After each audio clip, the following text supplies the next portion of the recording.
Assalamualaikum warahmatullahi wabarakatuh.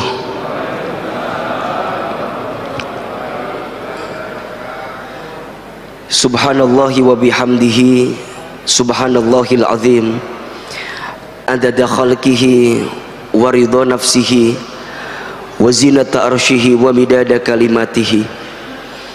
Ashhadu an la ilaha illallah wahdahu la syarikalah wa ashhadu anna Muhammadan abduhu wa rasuluh. Allahumma salli wa sallim ala rasulillahil karim sayyidina wa syafi'ina wa maulana Muhammadin sallallahu alaihi wasallam wa ala alihi wa ashabihi wa man tabi'ahum bi ihsanin ila yaumiddin. Rabbi a'udzubika min hamadzatis syayatin wa a'udzubika rabbi ayyahdurun. Subhanaka la ilma lana illa ma 'allamtana innaka antal alimul hakim.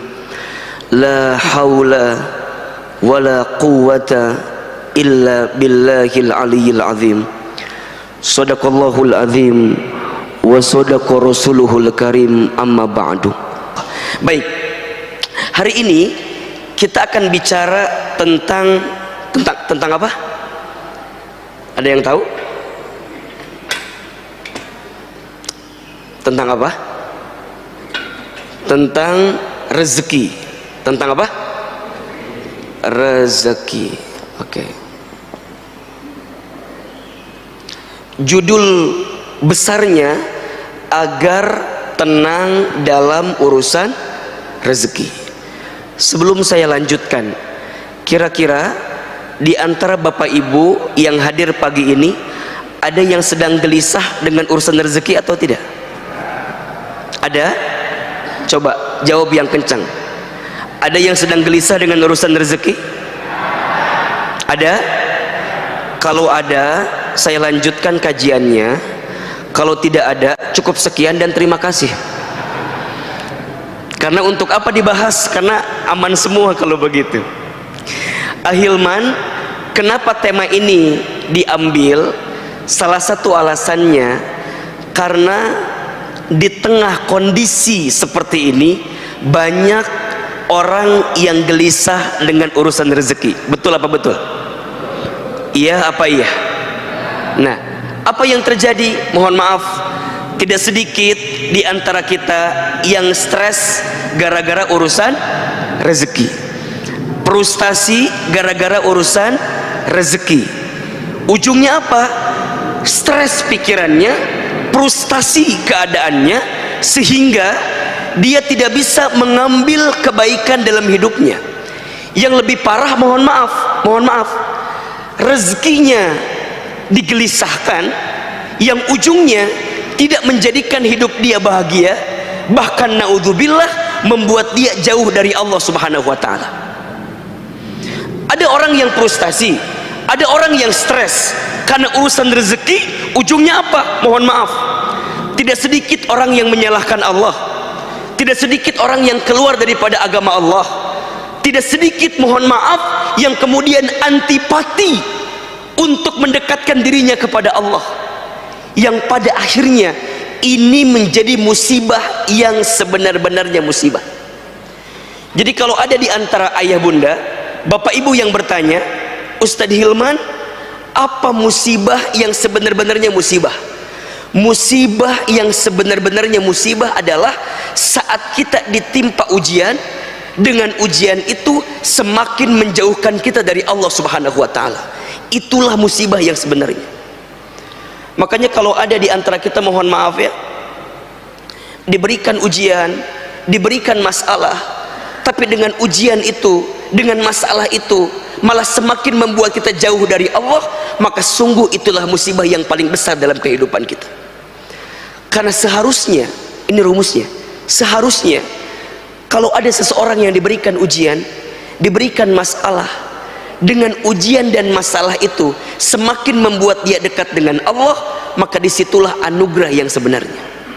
Termasuk dengan urusan rezeki. Kalau ada yang diuji pada bab urusan rezeki, ketika ujian itu datang malah menjadikan kita jauh dari Allah, lalai kepada Allah, lupa kepada Allah, maka sungguh itulah masalah yang paling besar dalam kehidupan kita. Maka insya Allah di pagi hari ini kita coba akan bahas secara lebih sederhana apa yang harus kita pahami tentang rezeki, sehingga kita bisa lebih tenang dalam urusan rezeki. Sampai di sini jelas atau tidak? Jelas? Baik. Tolong catat. Ada 4 konsep atau ada 4 prinsip tentang rezeki berdasarkan Al-Quran dan hadis yang harus kita pahami sehingga mengantarkan ketenangan dalam hati kita. Ada berapa? Ada berapa? Ada 4. Kita percepat. 1, rezeki itu sudah dijamin.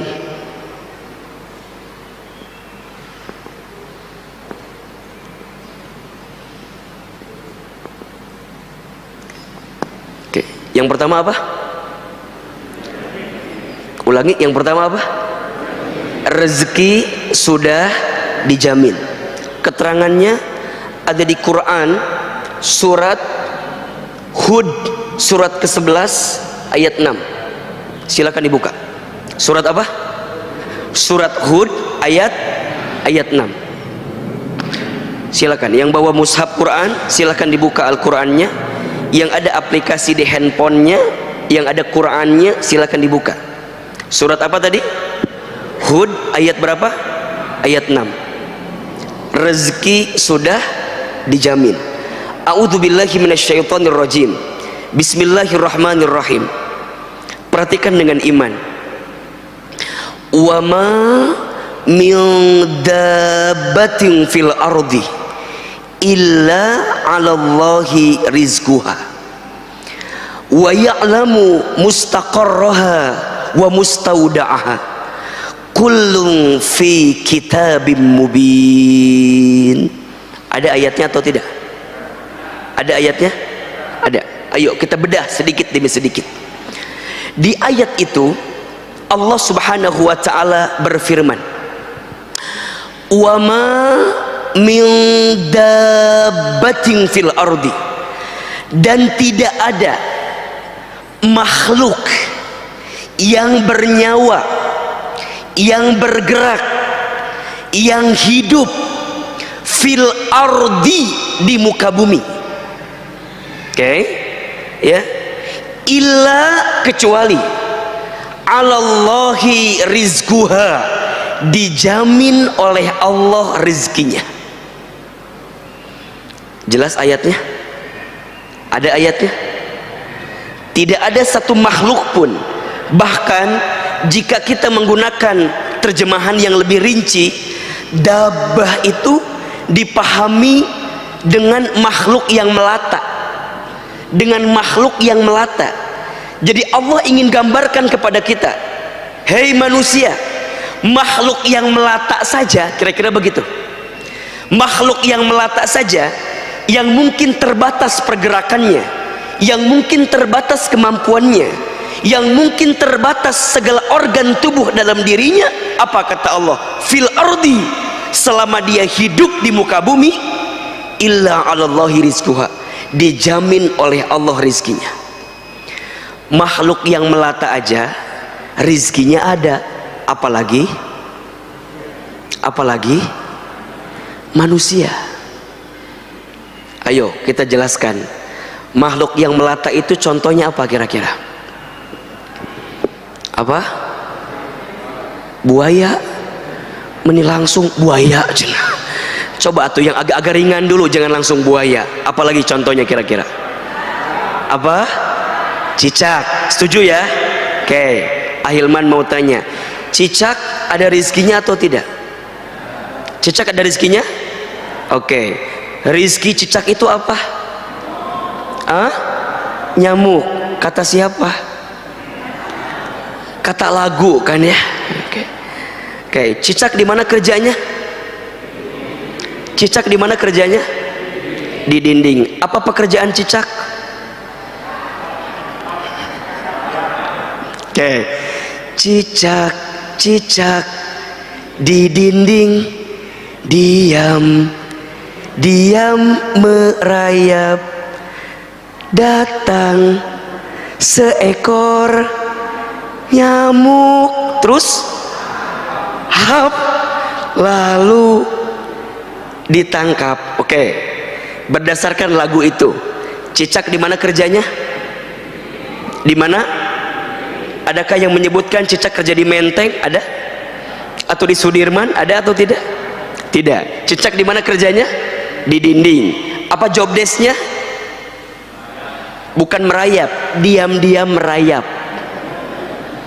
Di sini ada yang diam-diam merayap. Yang mana orangnya diam-diam merayap ini? Oke, sekarang saya mau tanya, tolong jawab ya. Rezeki cicak itu yang nyamperin nyamuk ke cicak atau cicak ke nyamuk? Ayo jawab, yang nyamperin nyamuk ke cicak atau cicak ke nyamuk? Oke, yang jawab nyamuk ke cicak angkat tangan. Oke, turun. Yang jawab cicak ke nyamuk angkat tangan. Ini yang tidak angkat tangan masalahnya apa? Hai Besti, ada apa gerangan kawan? Masalahnya apa ini? Ini yang nggak ngacung masalahnya apa? Oh Ustadz, saya milih yang ketiga. Apa? Dua-duanya saling bergerak. Nyamuk nyamperin cicak, cicak nyamperin nyamuk. Betul apa enggak? Jadi pilih 1, 2 atau 3. Berapa Pak? Enggak 4 aja sekalian? Betul Ustadz, bukan hanya nyamuk yang nyamperin cicak, tapi juga cicak nyamperin nyamuk. Mana Ustadz? Itu hap. Hap bergerak apa enggak? Untuk hap itu bergerak atau tidak? Sekarang saya tanya lagi, pertanyaannya sekarang, Bapak Ibu tahu tidak berapa kali hap yang dibutuhkan oleh cicak untuk mendapatkan satu nyamuk? Ayo. Berapa kali hap yang dibutuhkan oleh cicak untuk mendapatkan satu nyamuk? Berapa? Ibu berapa? 3. Ibu yakin? Apakah ibu bagian daripada keluarga cicak?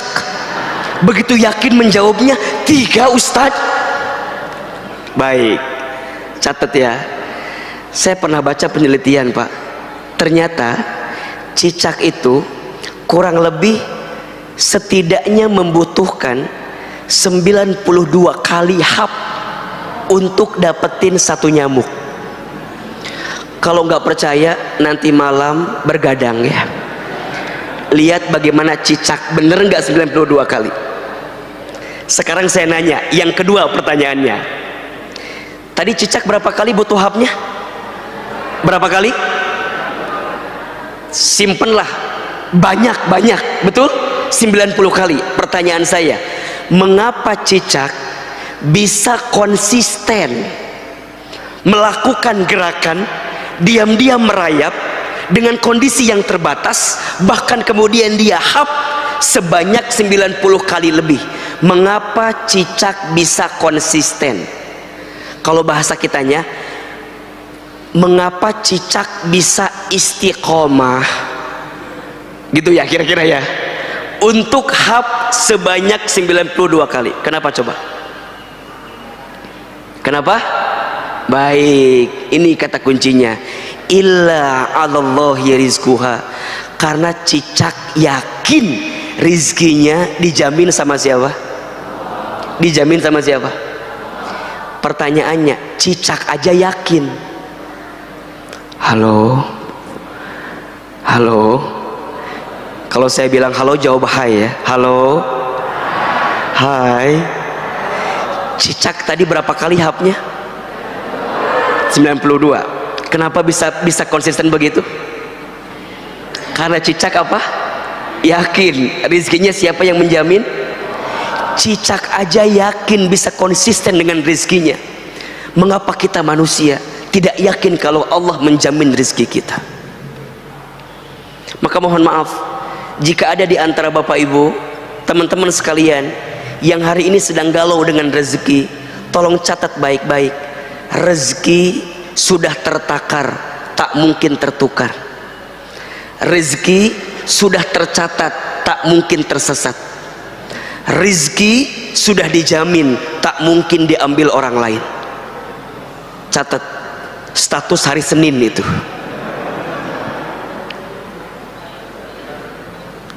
Hari apa? Hari Senin. Rezeki sudah tertakar, tak mungkin tertukar. Rezeki sudah tercatat, tak mungkin tersesat. Rezeki sudah dijamin, tak mungkin diambil orang lain. Berarti apa Ustadz? Illa 'alallahi rizquha. Yang menjamin rezeki kita siapa?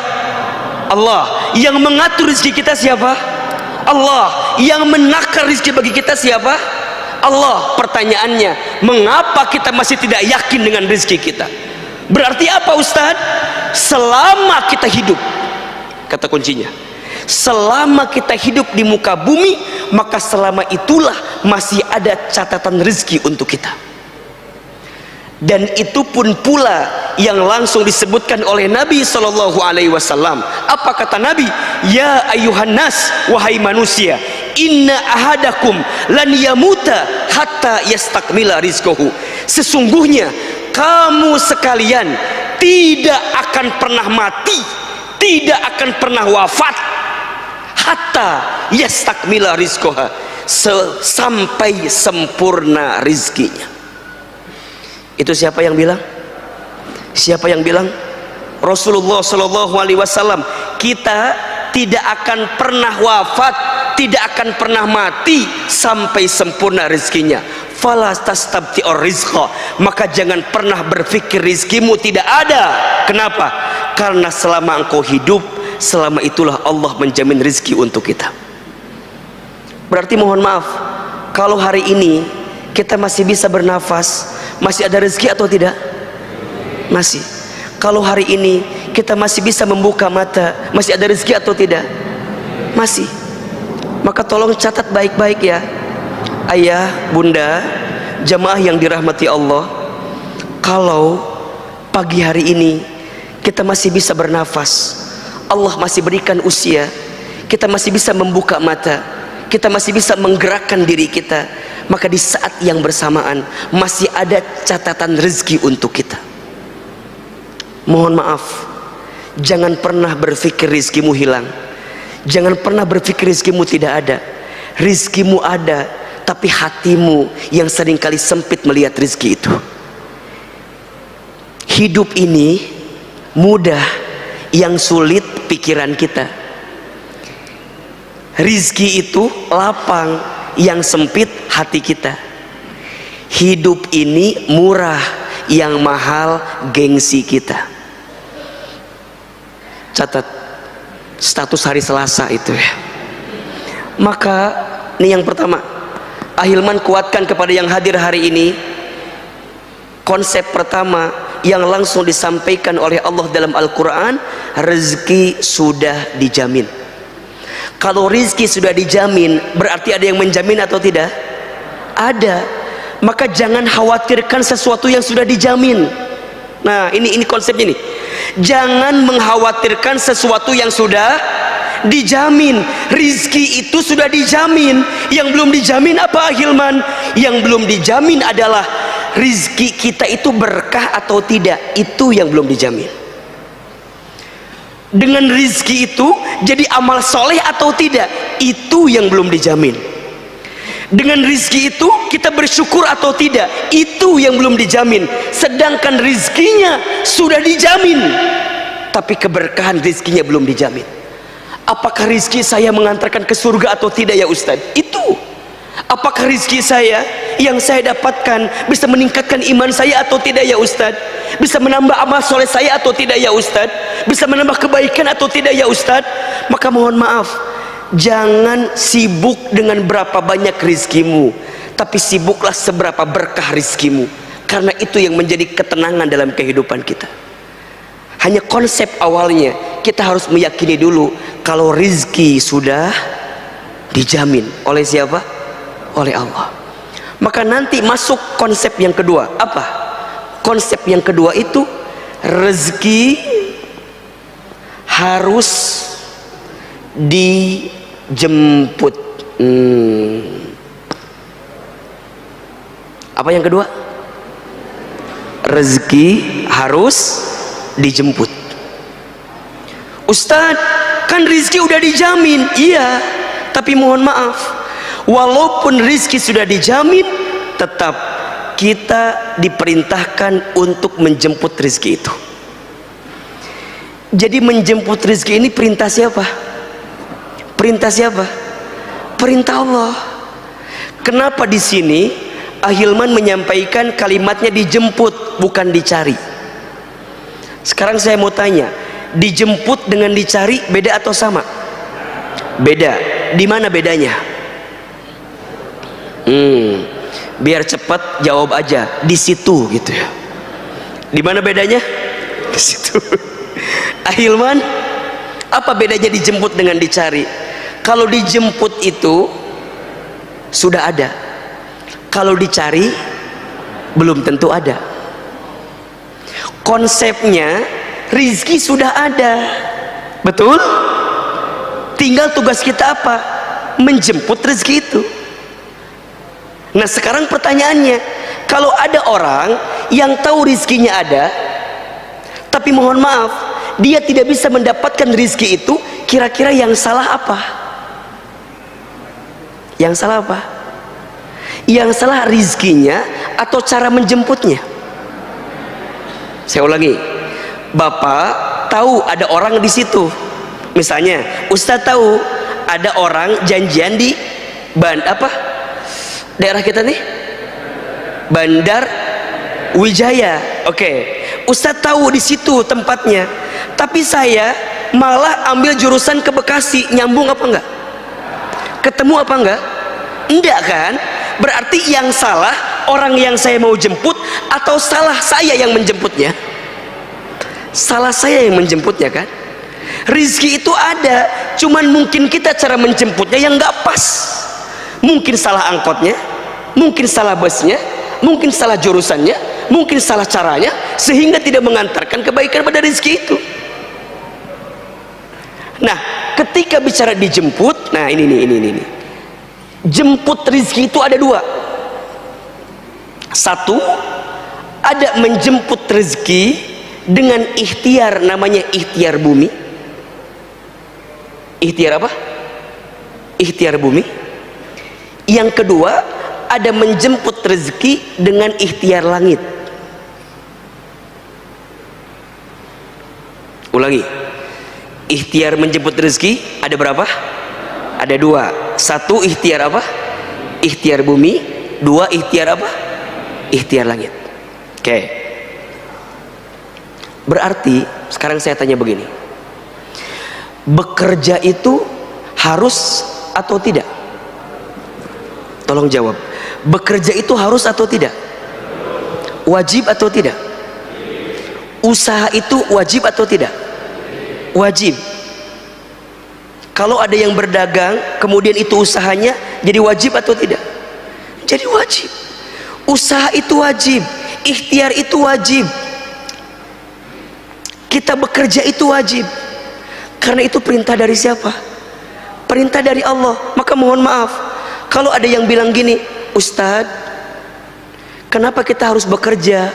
Kan rezeki udah dijamin. Kan kadang-kadang ada yang nanya begitu. Ya, iya apa enggak?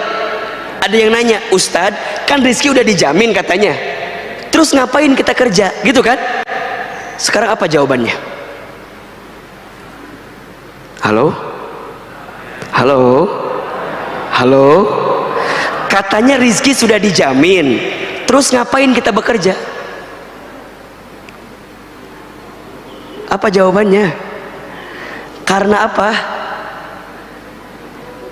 Ya sudah, saya kasih waktu 1 hari 24 jam ya untuk merenungkan jawabannya. Kan tadi sudah saya sampaikan, kenapa kita bekerja? Karena ini perintah dari siapa? Allah. Kita itu ikhtiar bukan semata-mata untuk rezeki, bukan semata-mata untuk dapat rezeki, bukan. Kalau bekerja untuk rezeki, kalau kita nggak dapat, kita nyalain pekerjaannya nanti. Kalau kita dapat, kita menuhankan pekerjaan. Ini bahayanya.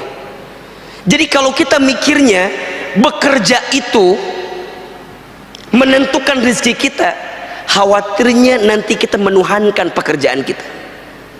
Sampai keluar kalimat, Ustadz, kalau saya nggak kerja nanti makan apa? Ya enggak. Kalau saya nggak kerja nanti hidup saya gimana?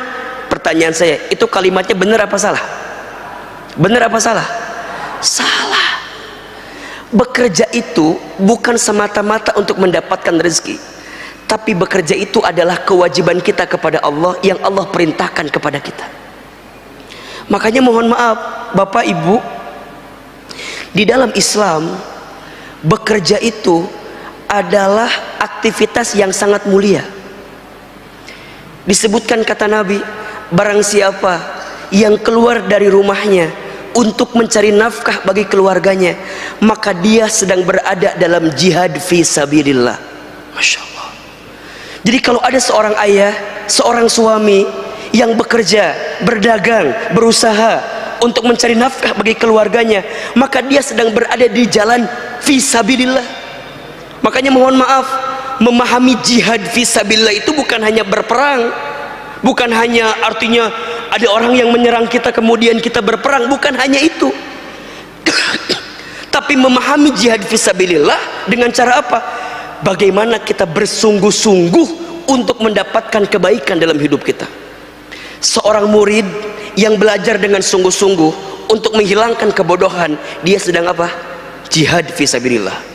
Seorang ayah, seorang suami yang dia bekerja untuk mengangkat derajat keluarganya, memberikan nafkah bagi keluarganya, itu ibadah atau bukan? Ibadah. Itu jihad atau bukan? Itu jihad. Ada orang tua yang banting tulang mengurus anaknya, kemudian dia lelah, dia capek, dia peras keringat, banting tulang, kaki di kepala, kepala di kaki, untuk memberikan yang terbaik bagi anaknya. Itu jihad atau bukan? Itu jihad. Maka ikhtiar itu adalah kewajiban kita kepada Allah, sedangkan rizkinya tetap Allah yang mengatur untuk kita. Maka ikhtiar itu kewajiban. Di mana keterangannya Ustadz? Dibuka Quran surat Al-Mulk ayat 15. Surat apa? Surat apa? Al-Mulk ayat 15. Coba dibuka. Apa kata Allah di dalam ayat itu? A'udzubillahi minasyaitonirrajim. Bismillahirrahmanirrahim. Huwallazi ja'ala lakumul arda dalulan famshu fi manakibiha wa kulu min rizqih wa ilaihin nusur. Perhatikan kalimatnya. Huwallazi, dialah Allah, ja'ala lakumul arda, yang menjadikan bumi ini dalulan, luas dan mudah untuk kamu jelajahi. Apa perintahnya? Famshu fi manakibiha, maka berjalanlah di muka bumi. Ada atau tidak? Ada. Kalau bahasa lainnya, maka ikhtiarlah, maka berusahalah, maka bekerjalah. Kemudian apa? Wakulu min rizki, dan makanlah sebagian yang Allah rizkikan kepada kamu sekalian. Perhatikan ayat ini. Berarti bekerja itu kewajiban atau bukan? Berusaha itu kewajiban atau bukan? Berikhtiar itu kewajiban atau bukan? Kewajiban. Maka mohon maaf, Islam bukan agama yang mengajarkan bermalas-malasan. Islam bukan agama yang mengajarkan kita untuk tidak berikhtiar dalam penuh kebaikan. Justru Islam adalah agama yang sangat mengajurkan umatnya untuk apa? Untuk bekerja dengan baik, untuk bekerja dengan profesional, untuk bekerja dengan disiplin, untuk bekerja dengan baik. Kenapa? Karena ini bagian daripada ikhtiar kita menjemput rezeki. Makanya mohon maaf ya, ahilman mah paling kesel sama orang yang bikin status akan indah pada waktunya. Kerja nggak mau, bisnis nggak mau, silaturahmi nggak mau, datang ke pertemuan-pertemuan bisnis nggak mau, suruh dagang nggak mau, malam tidur, pagi-pagi bikin status. Apa tulisannya? Apa tulisannya? Akan indah pada waktunya. Asa teu nyambung eta teh. Akan indah pada waktunya itu hanya berlaku bagi mereka yang mau menjemputnya, yang mau berikhtiarnya. Maka ingat, bekerja itu ikhtiar apa tadi? Ikhtiar apa? Ikhtiar bumi. Tapi mohon maaf, jangan terlalu mengandalkan ikhtiar bumi. Kalau kita mengandalkan ikhtiar bumi, berarti kita hanya terlalu pede dengan kemampuan kita. Maka nanti ada ikhtiar langit, apa? Ketakwaan. Gitu. Karena kita yakin yang menjamin rizki adalah Allah subhanahu wa ta'ala. Betul? Maka saat kita menginginkan rizki dari Allah itu, jemputlah rizki tadi dengan cara yang Allah inginkan kepada kita. Apa? Ketakwaan. Wa may yattaqillaha yaj'al lahu makhraja wa yarzuqhu min haitsu la yahtasib. Barang siapa yang bertakwa kepada Allah, niscaya Allah akan tunjukkan jalan keluar dari setiap masalah yang sedang dihadapi. Wa yarzuqhu min haitsu la yahtasib, dan Allah akan memberikan rizki dari jalan yang tidak disangka-sangka. Jelas sampai di sini? Jelas? Jadi kalau ayah bunda, bapak ibu, teman-teman sekalian ingin meningkatkan rizki dalam hidupnya, simple, tingkatkan ketakwaannya. Ini rumus bukan kata ahilman, langsung Allah sebutkan dalam Al-Quran. Ustadz, apa itu takwa? Takwa itu artinya ketundukan, kepatuhan kita kepada Allah dengan cara apa? Mengerjakan semua perintah Allah dan meninggalkan semua larangan Allah itu. Maka nanti, lihat. Maka nanti seseorang yang berikhtiar menjemput rezeki, jika ketakwaan yang menjadi landasannya, indikator rezekinya bukan banyak atau sedikit, bukan untung atau rugi. Kalau dia kerja, lihat gaji, bukan banyak atau besar kecil, bukan. Kalau dia dagang, mikirnya bukan hanya untung rugi, bukan. Kalau dia berikhtiar, bukan jauh atau dekat, bukan. Tapi karena urusannya ketakwaan, maka dia akan berpikir begini, ini halal atau haram? Jelas? Ini mengantarkan saya ke surga atau ke neraka?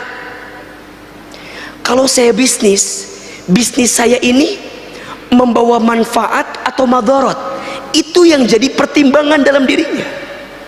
Jadi pertimbangannya bukan untung rugi, pertimbangannya bukan hanya profit atau loss, pertimbangannya bukan hanya banyak atau sedikit, tapi pertimbangannya adalah berkah atau tidak, halal atau haram, mengantarkan saya ke surga atau tidak. Maka apa perintah Allah kepada kita? Ayo engkau bekerja, tapi ingat, ketika engkau berikhtiar, carilah yang halal dan carilah yang thayyib. Betul apa enggak? Jadi nanti ikhtiar bumi yang tadi kita awalnya harus kerja, iya, tapi ditambah lagi kerjanya harus halal, harus baik.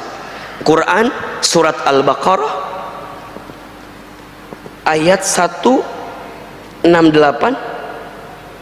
dikuatkan lagi dengan Quran surat Al-Baqarah ayat 172. Coba dibuka. Surat apa? Al-Baqarah ayat berapa? 168 dan surat Al-Baqarah ayat 172. Perhatikan. A'udzubillahi minasyaitonirrajim. Bismillahirrahmanirrahim. Apa perintah Allah kepada kita? Ya ayyuhan nas, wahai manusia. Yang dipanggil siapa? Yang dipanggil siapa? Manusia. Kalau ada ayat yang diawali dengan ya ayyuhan nas, maka ayat ini sifatnya universal. Berarti bukan hanya kepada orang yang beriman saja, bukan hanya kepada orang muslim saja, tapi kepada semuanya. Hei manusia, termasuk berlaku untuk mereka yang non muslim. Apa? Kulu, carilah. Kulu, makanlah. Kulu, dapatkanlah. Kulu, ikhtiarlah. Mimma fil ardi, dari apa-apa yang ada di muka bumi. Apa perintahnya? Halalan thayyibah. Carilah yang halal, carilah yang baik. Kalau bahasa gampang kita gini, carilah yang halal, carilah yang baik. Kalau dapetin rizki, kalau mau selamat, dapetinlah yang halal, dapat yang baik. Kalau jadi pejabat, jangan korupsi. Karena kalau korupsi pasti nggak baik. Betul? Coba saya mau tanya, harta yang korupsi itu banyak atau sedikit? Banyak atau sedikit? Banyak. Tapi berkah atau tidak? Tenang atau tidak? Tidak. Nyuri dapat nggak? Dapat. Tapi nggak halal, nggak akan mendapatkan ketenangan. Maka ujungnya apa? Perhatikan, kalau kamu mencari rizki yang tidak halal dan tidak baik, apa yang terjadi? Wala tattabi'u khutuwatis syaitan. Janganlah engkau mengikuti langkah-langkah syaitan.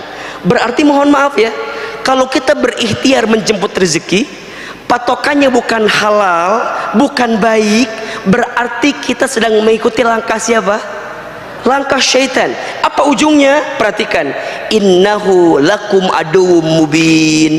Rizki tadi, harta tadi yang kamu dapatkan itu tidak akan pernah menjadi kebaikan untuk kamu, kecuali jadi apa? Aduwwum mubin, jadi musuh yang nyata bagi kamu. Sekarang saya mau tanya begini, Bapak Ibu, ada nggak satu kondisi, mohon maaf, hartanya banyak tapi hatinya gelisah? Ada atau tidak? Ada? Gajinya besar tapi hatinya gelisah, ada atau tidak? Banyak. Hartanya berlimpah tapi tidak mengantarkan ketaatan dia kepada Allah, banyak atau tidak? Kalau ada yang semisal itu, tolong catat baik-baik, evaluasi. Mungkin harta kita tidak berkah.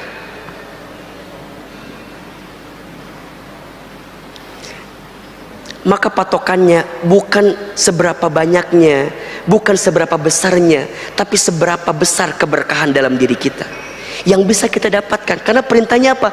Halalan thayyibah. Ini siapapun, siapapun, bukan hanya orang Islam ya. Kalau kita mau tenang, kalau kita mau bahagia, kalau kita mau mendapatkan kebaikan, maka carilah harta dengan halal, dengan baik.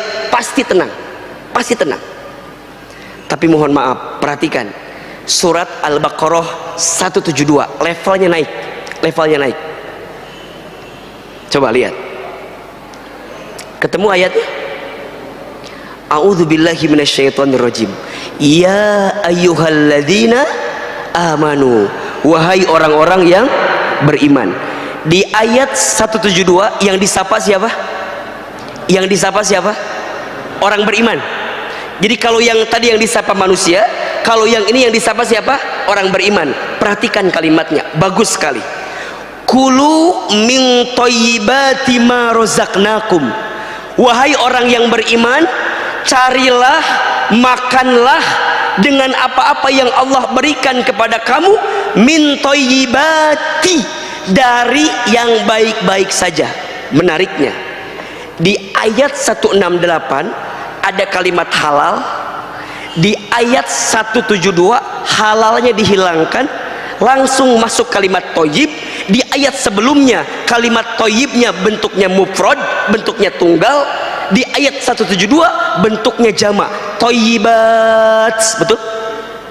Betul? Pertanyaannya, mengapa di ayat 172 kalimat halalnya dihilangkan?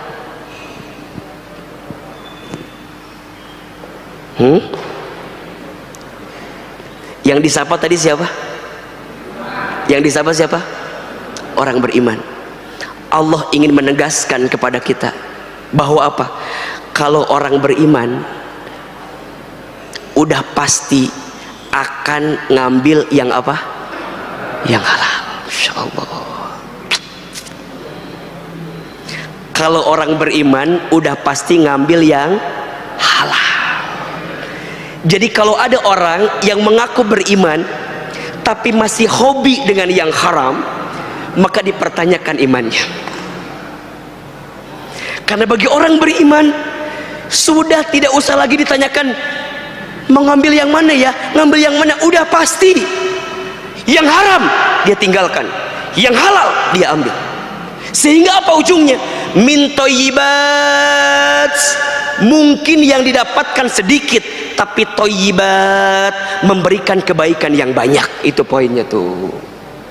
Kalau tadi masih orientasinya halal, baik, tapi kalau orang beriman ketika makin kuat imannya, makin kuat ketakwaannya, ya dia mencari yang halal. Tidak penting berapa banyak dia dapatkan, karena yang paling penting Allah berikan kebaikan kepadanya. Maka nanti apa kuncinya? Lanjut kalimatnya, washkuru lillah in kuntum iyyahu ta'budun. Dan bersyukurlah kamu kepada Allah, ya, jika kamu adalah orang-orang yang menyembah Allah, jika kamu adalah orang yang mau disebut sebagai hamba Allah subhanahu wa ta'ala. Jadi saya mau tanya, bagi orang beriman ada yang kurang atau tidak? Bagi orang yang beriman ada yang kurang atau tidak?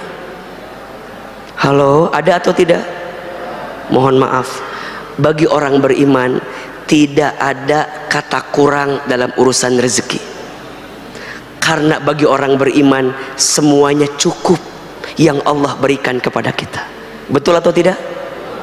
Betul atau tidak? Coba saya mau tanya, ada tidak yang kurang? Kalau kita beriman ya, saya tanya nih, ada atau tidak yang kurang yang Allah berikan kepada kita? Ada atau tidak? Demi Allah, tidak ada yang kurang yang Allah berikan kepada kita. Tidak ada yang kurang. Yang kurang siapa Ustadz? Yang kurang bukan Allah, yang kurang bukan pemberian Allah, tapi yang kurang kita saja.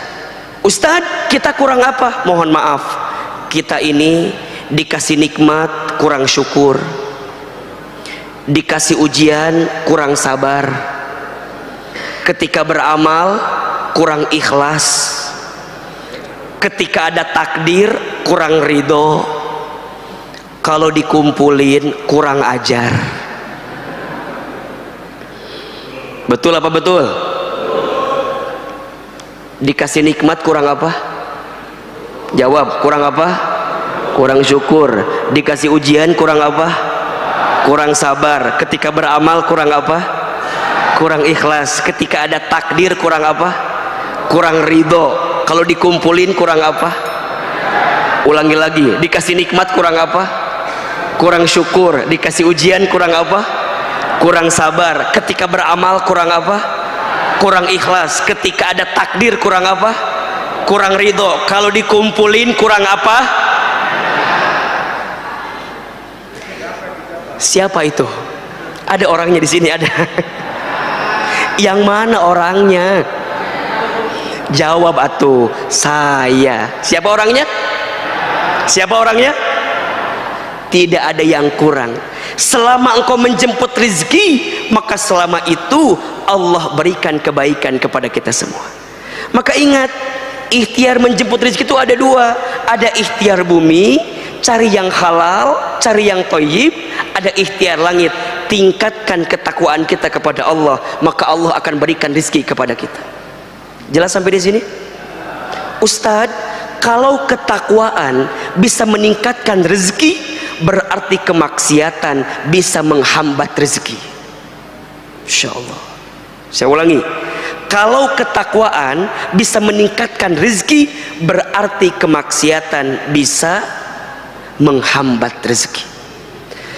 Mohon maaf, mengapa ada yang diuji? Mohon maaf ya, ada orang yang hartanya Masya Allah berlimpah, tapi keluarganya tidak rukun, anak-anaknya tidak soleh-solehah. Coba tanyakan, mungkin masih ada harta yang tidak baik yang kita makan, sehingga mengantarkan sesuatu yang tidak baik juga dalam kehidupan kita. Betul atau tidak? Apa kata Nabi? Tidak akan pernah tumbuh daging dari harta yang tidak halal. Yang ada adalah kegelisahan, kekecewaan, ketidaktenangan, sehingga mengantarkan keburukan dalam kehidupan kita.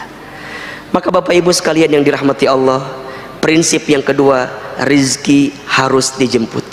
Bagaimana cara menjemputnya? Ada dua. Ikhtiar buminya diperbaiki, ikhtiar langitnya dikuatkan.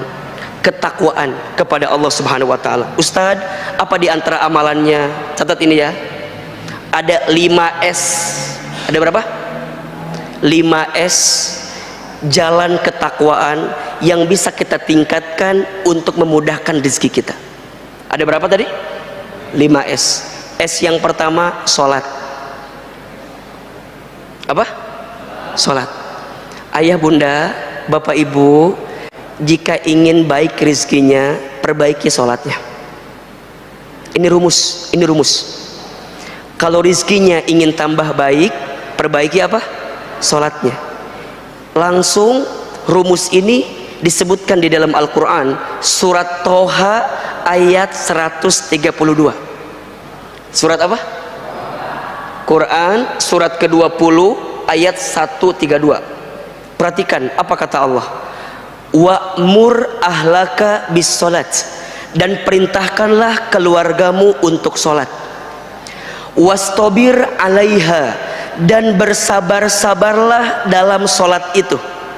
Perhatikan ya, keluargamu sholat, kamu perbaiki sholat ya, dan sholatnya harus sabar. Maksudnya apa? Jaga sholat, jaga sholat. Ingat, kalau sholatnya udah baik, sholatnya udah benar, apa kata Allah? La nas'aluka rizqan, jangan pernah bertanya tentang rezeki. Masya Allah. Pertanyaannya, mengapa di ayat itu Allah menyandingkan antara sholat dengan rezeki? Jawabannya, karena banyak di antara kita yang melalaikan sholat karena sibuk mencari rezeki. Betul apa enggak? Betul atau tidak? Mengatasnamakan Ustaz kan lagi nyari rezeki, kata Ustaz kan wajib. Iya, tapi jangan menggadaikan kalimat engkau mencari rezeki, tapi di satu sisi engkau melupakan perintah Allah dalam sholat yang Allah sampaikan kepada kita. Maka hati-hati. Apa kata Allah? Kalau sholatnya udah sabar, kalau sholatnya udah benar, la nas'aluka rizqan, jangan pernah bertanya tentang rezeki. Kenapa? Nahnu narzuquka, kami yang akan menjamin rizkimu. Wal akibatul littaqwa, karena itu akibat ketakwaanmu kepadaku, kata Allah. Ini rumus. Bapak ibu, pengen baik rizkinya, perbaiki sholatnya. Pengen mudah rizkinya, maka permudah sholatnya. Kapan Ustaz sholat yang terbaik itu? As-sholatu ala waktiha, sholatlah di awal waktu, itu kata Nabi. Ada 3 amalan yang paling dicintai oleh Allah. Satu kali bertanya sahabat mulia Abdullah bin Mas'ud radhiyallahu an, bertanya, ya Rasulullah, ayyul a'mal ahabbu ilallah, amal apa yang paling dicintai oleh Allah? Kemudian baginda Nabi menjawab, yang pertama, as-salatu ala waktiha, salat di awal waktu. Catat ya, bukan tepat waktu, tapi awal waktu. Ustadz, apa bedanya awal dengan tepat? Beda. Kalau tepat waktu itu azan zuhur jam 12, kita sholat jam 2, masih tepat atau tidak? Masih tepat apa enggak? Masih tepat, masih boleh, masih boleh. Tapi kalau awal waktu azan zuhur jam 12, maka sebelum jam setengah 12 dia sudah siap-siap untuk menjemput sholat itu. Perbaiki sholatmu, maka Allah perbaiki hidupmu. Perbaiki sholatmu, maka Allah perbaiki rizkimu. 2, Ustadz, sedekah. Apa yang kedua? Sedekah. Mana qasat min malin sedekah, tidak akan pernah berkurang harta yang disedekahkan. Ingat, ada prinsip hidup namanya terima kasih. Apa namanya? Terima kasih. Apa maksudnya? Catat ya. Seberapa banyak yang ingin kamu terima tergantung seberapa banyak yang kamu kasih. Catat, status hari Rabu itu ya. Terima kasih. Seberapa banyak yang ingin kamu terima tergantung seberapa banyak yang kamu kasih. Ustadz mau tanya, Bapak Ibu pernah nggak dengar ada orang yang dermawan tiba-tiba miskin? Ada apa nggak? Asa nggak ada. Yang pelit miskin ada apa nggak? Ada. Yang dermawan miskin asa nggak ada.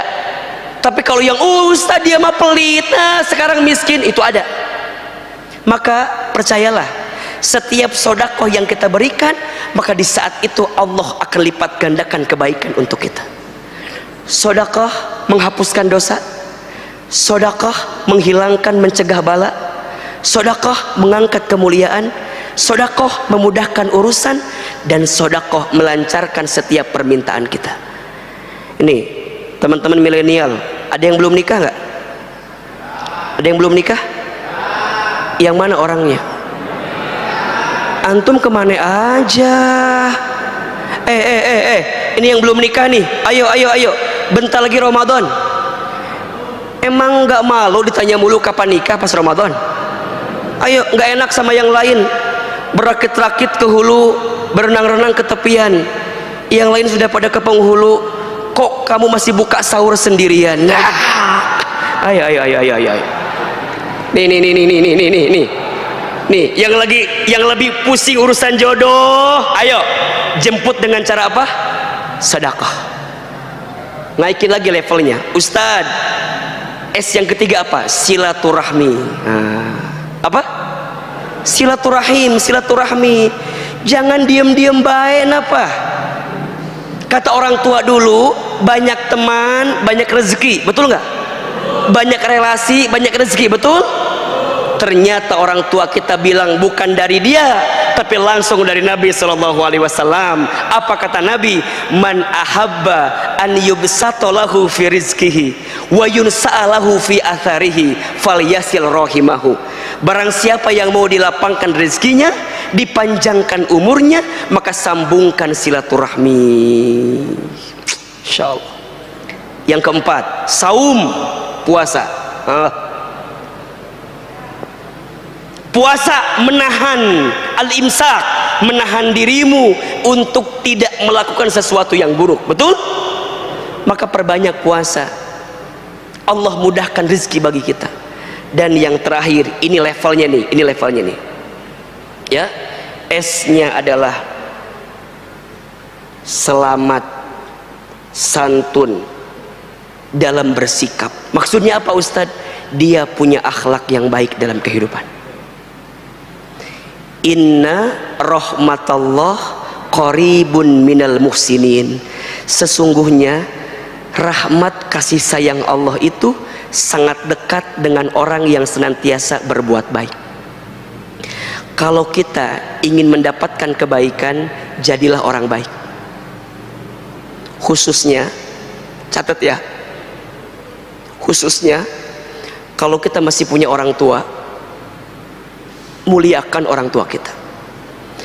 Karena keberkahan rizkimu itu ditentukan seberapa besar engkau memuliakan orang tuamu. Ridullah fi ridul walidain wa sukhtullah fi sukhtil walidain. Ridhonya Allah ada pada ridhonya orang tua, murka bencinya Allah ada pada murka benci orang tua. Mohon maaf kalau ada di antara hadirin sekalian yang hari ini sedang punya persoalan, sedang sempit, sedang sulit, sedang punya masalah, dan teman-teman sedang bingung, Ustaz, Apa ya masalah yang sesungguhnya? Coba evaluasi. Mungkin ada perbuatan kita yang pernah menyakiti hati orang tua kita. Mungkin ada kelakuan kita yang pernah menyinggung perasaan orang tua kita. Karena satu kali saja kita menyakiti hati orang tua kita, menyinggung perasaan orang tua kita, maka jangan kaget kalau ada kekecewaan yang datang dalam kehidupan kita, khususnya kepada ibu kita. Satu kali sahabat bertanya, "Ya Rasulullah, kepada siapakah aku harus berbuat baik?" Rasul menjawab, "Ummuka, kepada ibumu." Kemudian, "Summa ummuka," kepada ibumu. Kemudian, "Summa ummuka," kepada ibumu. Kemudian, "Summa abuka," kepada bapamu. Ibu disebutkan 3 kali, bapak disebutkan 1 kali. Kenapa Ustadz? Ya, karena ada pengorbanan ibu yang tidak dilakukan oleh seorang ayah. Apa diantaranya? Ustadz sering bilang, ada 5 air yang dikeluarkan oleh seorang ibu yang tidak akan bisa digantikan oleh anaknya. Ada berapa? Ada 5 air yang dikeluarkan oleh seorang ibu bagi anaknya yang tidak akan bisa digantikan oleh anaknya. Apa diantaranya Ustadz? 1, air ketuban saat ibu mengandung anaknya. 2, air darah saat ibu melahirkan anaknya. 3, air susu saat ibu menyusui anaknya. 4, air keringat saat ibu merawat membesarkan anaknya. 5, air mata saat ibu menangis mendoakan anaknya.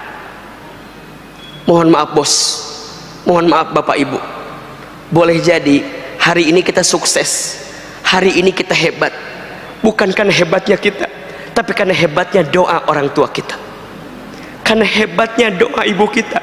Maka jangan kaget kalau ada orang, kalau ada anak yang lupa berbakti sama orang tuanya, kalau ada anak yang lupa memuliakan orang tuanya, maka jangan kaget. Cek, itu urusan dunianya Allah porak-pogandakan, habis. Kenapa? Dia lupa menjemput keramat terbaik dalam hidupnya. Siapa? Orang tua. Maka ini anak-anak saya, adik-adik saya nih yang milenial khususnya, kalau antum rezekinya pengen lancar, pengen mudah, karirnya bagus, udah sayangi orang tua kita.